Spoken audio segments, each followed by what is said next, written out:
Nazdar lidi, zdravím vás u dalšího videoblogu a tentokrát konečně mám k sobě někoho, kdo mě bude točit, což jsem minulý týden, jako jsem říkal, neměl, takže dneska bude další část o iPhone 6s, který mám půjčený od T-Mobileu, čímž jim za to teda ještě jednou děkuju.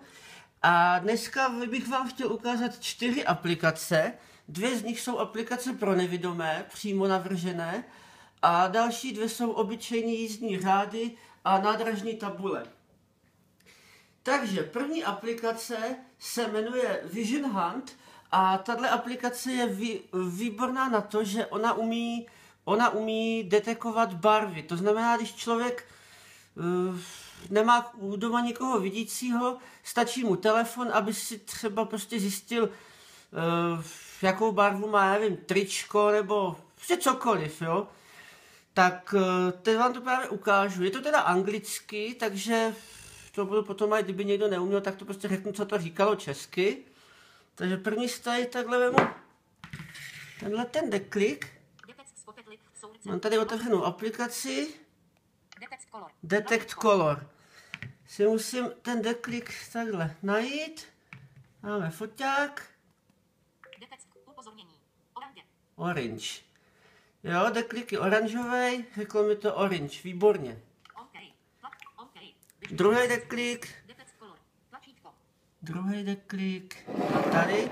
Tady to bude trošku sranda, protože to je menší, takže zkusíme, jak se nám to povede.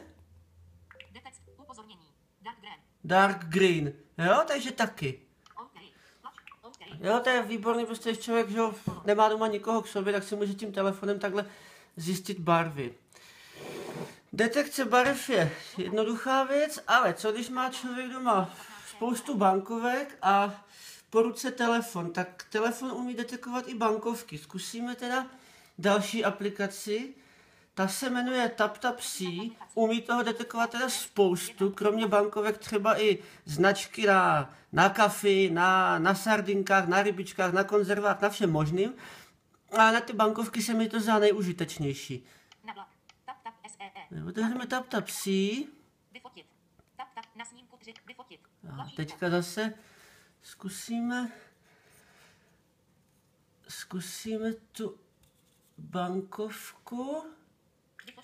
Snímek 1 se zpracovává. A pokud budeme mít štěstí,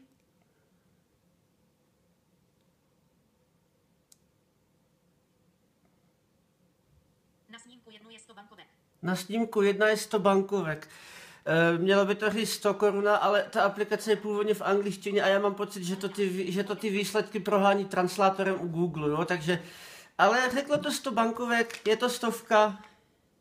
to stovka, jo, takže člověk prostě, když si chce doma uspořádat bankovky, tak se je může takhle postupně vyfotit telefonem, rozstřídit a pak už v obchodě nemusí zoufale hledat, kde má 200, kde má 100 a nemusí zdržovat.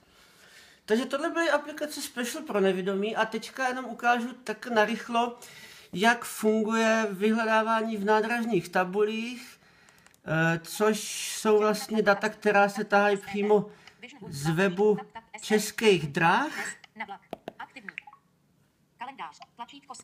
Takže tady máme vyjety stanice. Vzdálenost. Popovice u Rajhra, Brno HL, N, vzdálenost 14 km. Double tap, dvakrát ťuknem.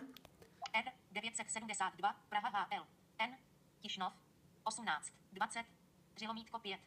Nástupiště 3, kolej 5, jo. Člověk se samozřejmě musí už na tom nádraží umět vyznat, aby věděl, kde je kolej 3, jo, a tak dále, ale... Los 4123, Veselý N, Moravou, Kyjov, 18, 15, Řilomítko 4.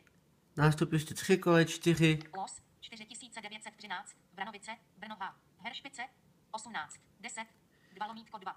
Jo, takže když člověk prostě jede třeba na tramvaji a nemá moc času a nechce poslouchat zdlouhavý hlášení na nádraží, tak si to může takhle rychle prostě na tom telefonu najít a všechno to pěkně čte, jo, může si vyjet ty stanice, odjezdy, příjezdy, všecko.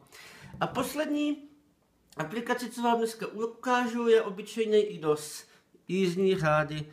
Takže si otevřeme v telefonu Spotlight. Já tak hledám aplikaci nejrychleji, protože jich tam mám hodně.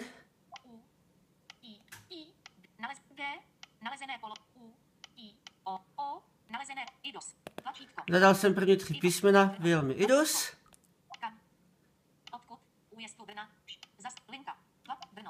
Brno, ne, nechceme Brno, chceme. Vlaky.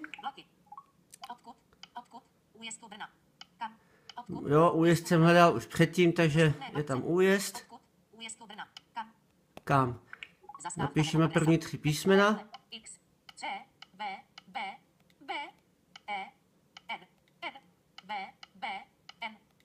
Ťuknem nahoru, tady vím, že jsou, já už tu aplikaci znám, jo, takže vím prostě, že nahoře se mi zobrazují ty stanice. Přesně tuhle chcem. A teď si takhle pěkně jenom...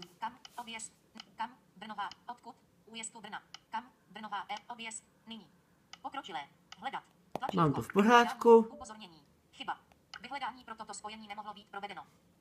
Jo, a je tady nějaká chyba, protože jsem... Aktuální pozice. Zpět. Tam. O, P, P, N, N, A, H, H, Praha Masarykovo, Praha H, L, N, vlaky, hledat, vlaky, hledání, upozornění, chyba, vyhledání, zavřít. Nevím, proč to nefunguje. Nevadí. Ale to teda... Jo, vidíte, že ani já nejsou dokonalej. Tak ještě dáme 3. pokus.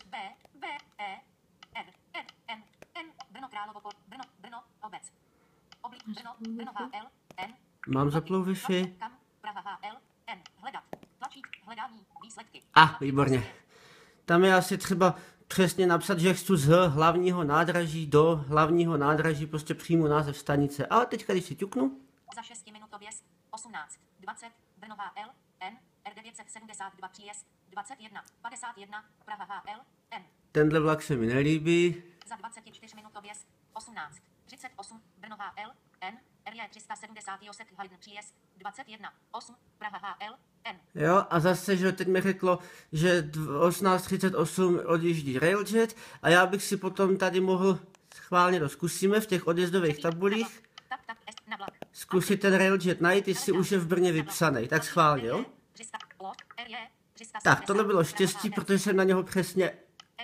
370 Praha HL N Pardubice HL N 18:38 2/3. Jo, přesně jsem na něho ťukl, takže už vím aj, že mi jede z 2, takže bych si mohl na nádraží rovnou jít na vlak.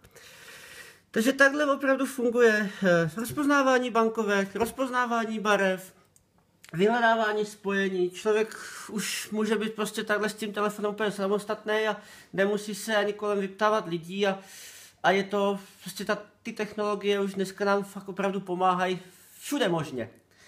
Já vám děkuju za přízeň, za trpělivost, že to bylo dneska trošku delší.